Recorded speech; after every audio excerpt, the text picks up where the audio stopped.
la force de Jésus. Il n'y a aucune force comme la force de notre Père. Il n'y a aucune force comme la force de Jésus. La force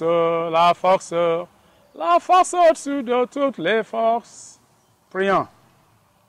Éternel Dieu de bonté, merci pour cette occasion de prêcher ta parole en ce moment-ci. Voyez bien, nous bénir au nom puissant de Jésus.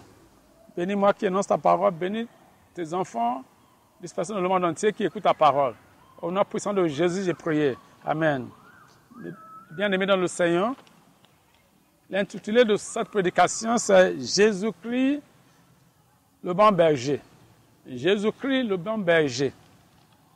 Notre texte est tiré du livre de Jean, l'Évangile selon Jean, chapitre 10, verset 11 au 17e.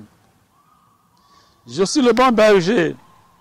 Le bon berger donne sa vie pour ses brebis. Mais le mercenaire, qui n'est pas le berger et à qui n'appartient pas les brebis, voit venir le loup, abandonne les brebis et prend la fuite. Et le loup les ravit et les disperse. Le mercenaire s'enfuit parce qu'il est mercenaire et qu'il ne se met point en pain de brebis. Je suis le bon berger. Je connais mes brebis et elles me connaissent. Comme le Père me connaît et comme je connais le Père. Et je donne ma vie pour mes brebis. Bien-aimés, cette parole de Dieu, le Seigneur, ça fait c'est exactement une confirmation de ce que le Dieu le Père avait énoncé à l'égard de Moïse dans Exode chapitre 3, verset 14. Lorsque Dieu le Père a voulu envoyer en mission Moïse pour libérer son peuple, les Israélites. Il a dit dans chapitre 14, quand Moïse a dit à Dieu, oui, tu m'envoies vers les Israélites. Si j'arrive vers les Israélites, si je leur dis, c'est le Dieu de notre Père, c'est le Dieu de notre Père qui m'a envoyé. Et si je leur dis, et s'il me demande quel est son nom, comment est-ce que je dois leur répondre? Qu'est-ce que dit la parole de Dieu? Le Seigneur dit, dis-leur, je suis celui qui suis. Je suis celui qui suis. Dis-leur que je suis envoyé. Donc, et cette fois, dans le Nouveau Testament, précisément dans le livre de l'Évangile de Saint Jean, cette fois, le Seigneur Jésus-Christ, il a confirmé cette autorité de parole. Cette fois, il a dit, je suis, je suis, je suis. Ça pour confirmer que le Seigneur Jésus-Christ, il vivait dans le Père, comme le Père vivait en lui. Et aussi que c'est lui, le Dieu vivant, c'est le Dieu qui est venu dans la chair, selon l'évangile de Saint Jean, chapitre 1, verset 14. Le Seigneur Jésus est né par la puissance du Saint-Esprit, à travers la personne de la Vierge Marie. Que Dieu soit loué. Amen. Donc, vous allez lire Matthieu 7, verset 15 au 16e, et aussi verset 21 au 23e. Et vous allez lire aussi le livre de 1 Timothée, chapitre 3, verset 2 au 4, et encore verset 8 au 10e. Non. Mais on va voir exactement les critères à remplir par un bon berger. Comme on a vu déjà, c'est Jésus-Christ, le bon berger par excellence. C'est lui le bon berger par excellence. Mais en ce moment-ci, en ce jour-ci, plus de 2000 ans après que le Seigneur il est monté aux cieux, il avait confié cette tâche à plusieurs bergers, les pasteurs, les évangélistes, les apôtres, les disciples. Donc, nous sommes peut-être les plus petits. Voilà. Quels sont les critères? Comment peut-on reconnaître un bon berger? Quels sont les critères remplis par les pasteurs, les disciples, les évangélistes, les diacres, qui se confient, qui se dévouent à annoncer la parole de Dieu, la parole de vie, qui se disent disciples de Jésus-Christ. Il faut que chaque berger soit né de nouveau, qui naisse de nouveau. Oui, d'abord, parce que c'est le début de voyage d'un chrétien.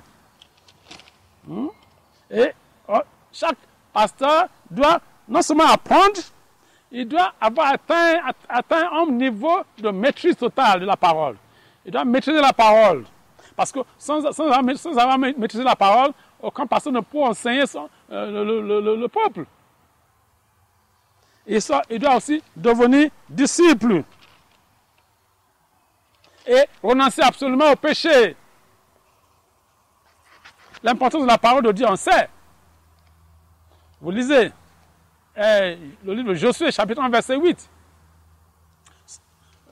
Le Seigneur, Dieu a parlé à Josué, celui qui est avec Moïse, qui lui a succédé. Ce livre de la parole ne doit pas s'éloigner de ta bouche. Mais étudiez-le et méditez là-dessus. Mettez sur là-dessous. Et faire un effort pour mettre en pratique tout ce qui est dans cette parole. Ainsi, tu auras un succès dans tout ce que tu vas faire. Et cette vérité, cette parole, s'applique à nous tous qui nous disons des disciples, pasteurs, évangélistes. Et aussi, le pasteur, le berger, doit paître le troupeau. C'est ce que le Seigneur Jésus a dit à Pierre. Paître mon troupeau. Prends soin de mon troupeau. Les brebis, les enfants de Dieu, ceux qui grandissent dans le Seigneur, la parole. Il faut que le pasteur, le berger, s'occupe d'eux. Il doit nourrir la parole de Dieu. Il doit prier pour eux. Il doit pourvoir aussi même à leurs besoins physiques, non seulement spirituels. Le berger doit faire tout pour que les brebis puissent grandir dans la parole. Et que leur vie soit transformée, pour que leur vie change positivement. Pour qu'ils soient libérés complètement du joug du diable. Pour que les brebis aussi aient l'autorité. Les chrétiens aient l'autorité absolue sur le diable. Et que leur vie évolue positivement. Vous savez ce que faisait le Seigneur Jésus quand il était au milieu de nous. C'est lui le Dieu vivant, oui, bien sûr. Et il était le sauveur. Et comme il est toujours le sauveur, c'est lui le bénisseur, c'est lui le délivreur, c'est lui le pourvoyeur. Et nous pouvons tout. Parce que c'est lui, puisque c'est lui le chemin, la vérité et la vie. C'est lui qui nous rachète et nous met sur le chemin pour la vie éternelle. Et c'est lui le Seigneur Jésus-Christ, c'est lui notre espérance. Que sa paix règne dans la vie de nous tous au nom de Jésus. J'en profite pour conclure en disant, pour quelle que soit la situation, Jésus, le bon berger, il a établi ses principes et il faut faire attention, voir exactement les gens. Il faut que nous les chrétiens, vous puissiez discerner, savoir, reconnaître ceux qui sont les faux prophètes et ceux qui sont les bons prophètes. Ceux qui ne font pas la volonté de Dieu, qui n'agissent pas en fonction de la parole de Dieu, ils sont des faux prophètes, il faut vous éloigner d'eux.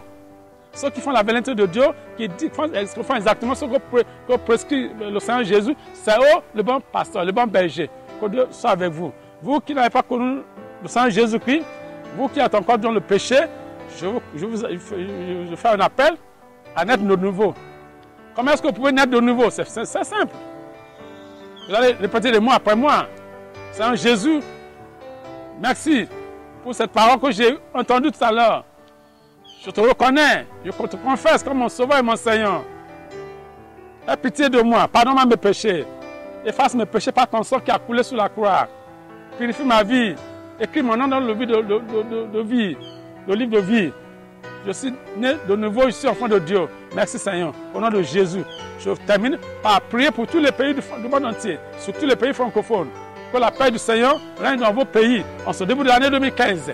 Que la paix règne dans vos foyers, dans vos lieux de travail, dans vos pays. que tout esprit malin, esprit ténébreux soit exterminé de vos lieux, que vous ayez la vie, que vous soyez restaurés, que vous viviez dans l'abondance. Au nom puissant de Jésus, j'ai prié. Amen.